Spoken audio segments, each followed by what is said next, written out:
The city of Manchester moved with its usual rhythm. Cars passed, people hurried, and life unfolded in every direction. Yet in the midst of it all, Ruth walked with a quiet peace that set her apart.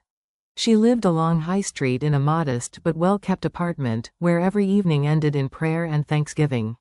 At her workplace, Ruth was known not just for her excellence, but for her spirit. She was calm, respectful, and full of grace.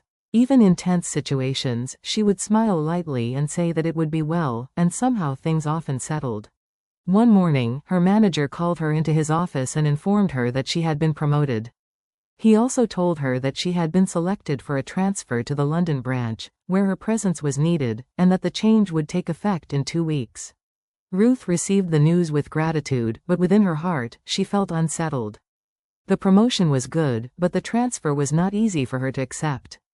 As she left the office, her thoughts began to turn deeply within her. She wondered about her church, her ministry, and her walk with God.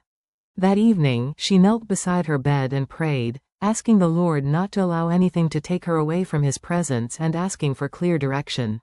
The next day, she went to speak with her pastor. She explained everything and shared her concern about losing her spiritual focus.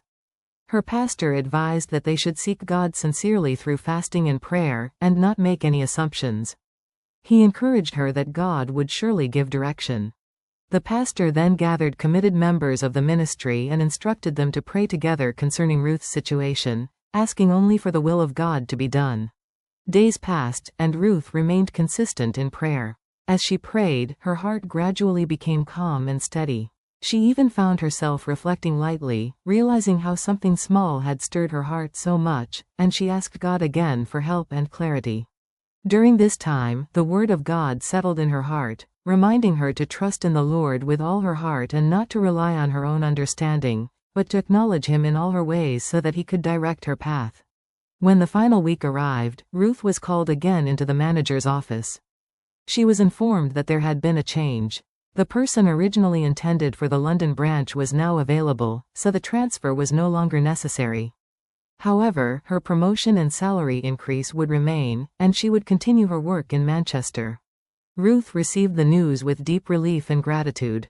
She thanked her manager, but within her heart, she thanked God. That same evening, she went to church with joy and shared the testimony. There was gladness among the people, and her pastor reminded her that when we commit our ways to God, He orders our steps and does not lead us into confusion. She also shared that if they had not prayed, she might have gone where God did not intend for her to be, but God had proven Himself faithful by guiding her clearly. That night, back in her room, Ruth knelt once again and gave thanks to God for keeping her, guiding her, and not allowing her to walk in the wrong direction. Watch out for episode 6.